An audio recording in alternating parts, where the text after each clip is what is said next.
Hello बच्चों, नमस्कार।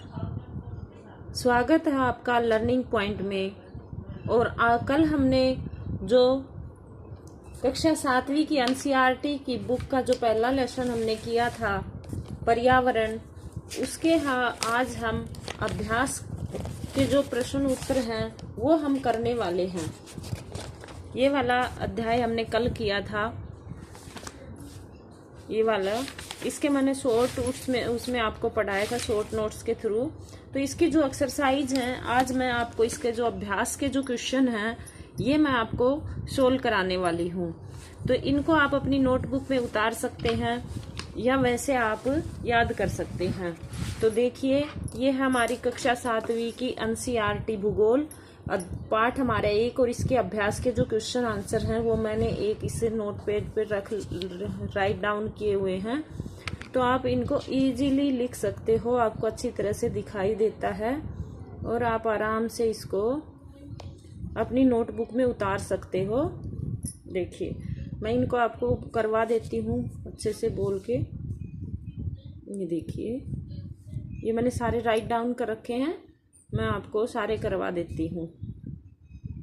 तो सबसे पहले आता है हमारा निम्न प्रश्नों के उत्तर दीजिए।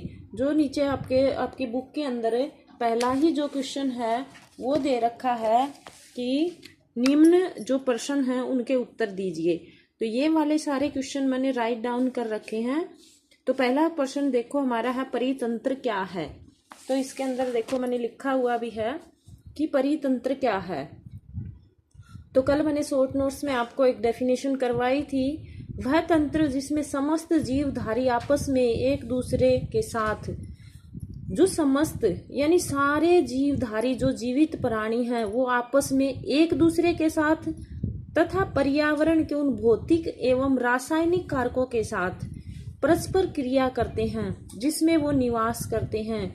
वो समस्त जीवधारी जो एक दूसरे के साथ आपस में एक दूसरे के साथ तथा पर्यावरण के जो भौतिक और रासायनिक जो कारक हैं उनके साथ जो परस्पर क्रिया करते हैं और जिसमें वे रहते हैं उसको परितंत्र कहते हैं। ये आपको समझ आया होगा कि वो समस्त जीवधारी समस्त जीवित प्राणी एक दूसरे के साथ तथा जो पर्यावरण है, पर्यावरण का अर्थ मैंने बताया था जो हमें चारों ओर से घेरा हुआ है, जो सजीव वस्तुओं से हम चारों ओर से घिरे हुए होते हैं, सजीव और निर्जीव, वही हमारा पर्यावरण है। तो तथा पर्यावरण के उन भौतिक एवं रासायनिक कारकों के साथ परस्पर क्रिया करते हैं जिसमें वे निवास करते हैं, जिसमें हम रहते हैं, और एक दूसरे के साथ जब हम भौतिक और रासायनिक क्रिया करते हैं वही क्या होती है, हमारी परितंत्र कहलाता है। दूसरा हमारा क्वेश्चन आता है, प्राकृतिक पर्यावरण से आप क्या समझते हैं।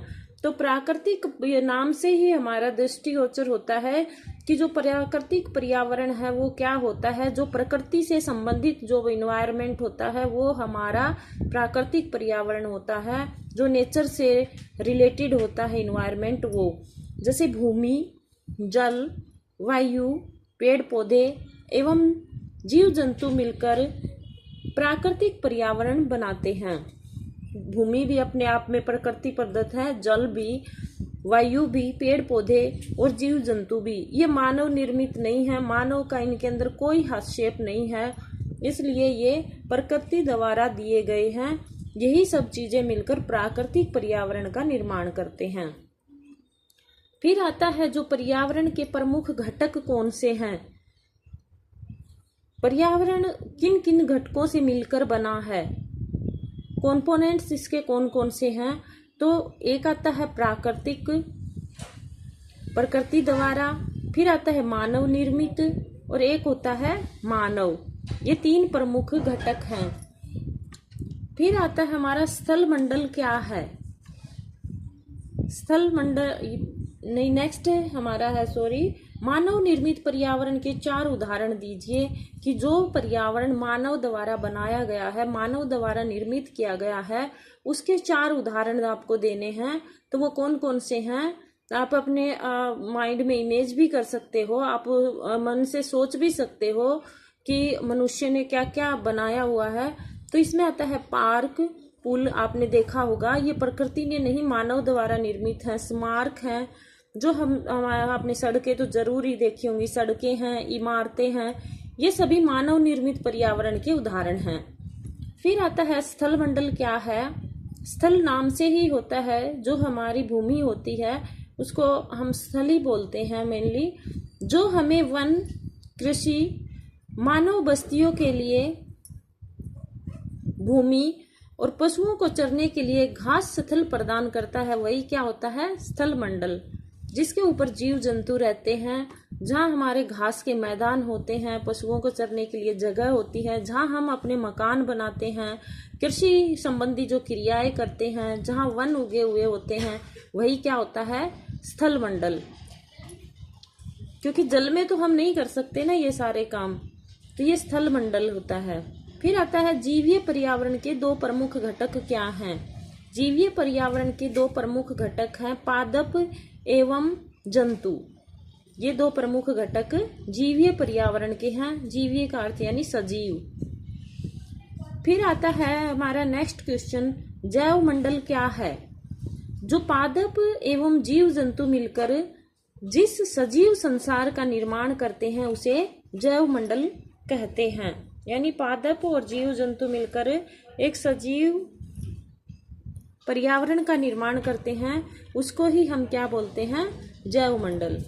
फिर एक हमारा क्वेश्चन आता है, निम्नलिखित स्तंभों को मिलाकर सही जोड़े बनाइए। तो ये आपके मिलान करने वाले क्वेश्चन आपको दे रखे हैं।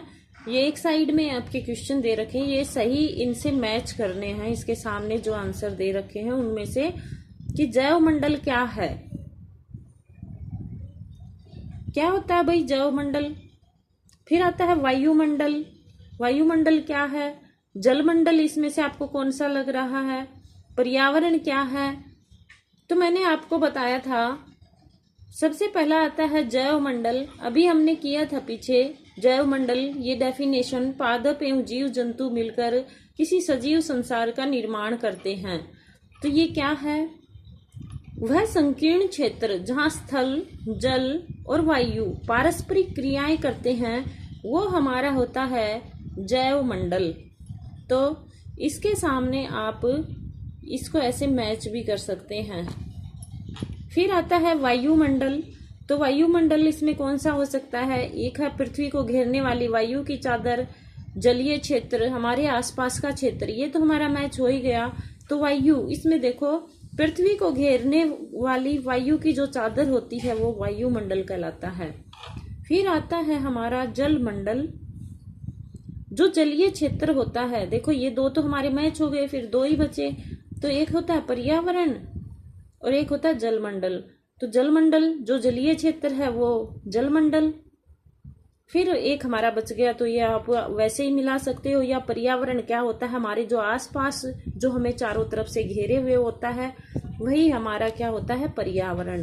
तो ये मैंने अभ्यास के जो क्वेश्चन है वो मैंने आपको करवाए हैं।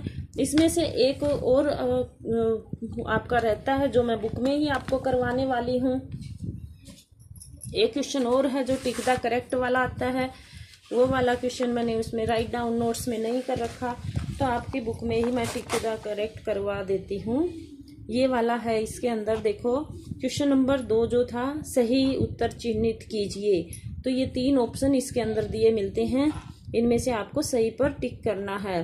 तो पहला है, इनमें से कौन सा प्राकृतिक परितंत्र नहीं है, यानी इसमें से कौन सा प्राकृतिक परितंत्र नहीं है, कौन सा प्रकृति प्रदत्त नहीं है। तो मरुस्थल भी अपने आप प्रकृति द्वारा निर्मित है और वन भी प्रकृति द्वारा निर्मित है। तो क्या है, ताल। ताल तो ताल तलैया, तो मनुष्य भी ताल तालाब की खुदाई करके मनुष्य द्वारा निर्मित है। तो ये वाला इसका आंसर आएगा। आपको क्वेश्चन पढ़ते टाइम ये देखना है कि इसमें नहीं पूछ रखा है कि क्या पूछ रखा है। तो इसमें नहीं पूछ रखा है तो ताल नहीं है। इनमें से कौन सा मानवीय पर्यावरण का घटक नहीं है, कि जो मानवीय पर्यावरण है उसका घटक नहीं है, कौन सा नहीं है। तो इसमें दे रखा, स्थल दे रखा है, धर्म दे रखा है और समुदाय दे रखा है। तो इनमें से तीनों में से धर्म भी मानव से संबंधित है और समुदाय भी मानव से संबंधित है। जो स्थल है वो इससे संबंधित नहीं है। ये वाला हो जाएगा इसका, इसमें भी नहीं पूछ रखा है। फिर आता है इनमें से कौन सा मानव निर्मित पर्यावरण है, कि मानव द्वारा बनाया गया कौन सा है। एक पहाड़ दे रखा है, समुन्द्र दे रखा है और सड़क दे रखा है। तो इनमें से पहाड़ भी प्रकृति प्रदत्त है, समुन्द्र भी, और जो सड़क है वो मानव द्वारा निर्मित है। फिर आता है इनमें से कौन सा पर्यावरण के लिए खतरा है। तो पादप वृद्धि दे रखा है, जनसंख्या वृद्धि और फसल वृद्धि। तो पादप वृद्धि पर्यावरण के लिए खतरा नहीं हो सकता है, फसल में वृद्धि भी पर्यावरण के लिए खतरा नहीं।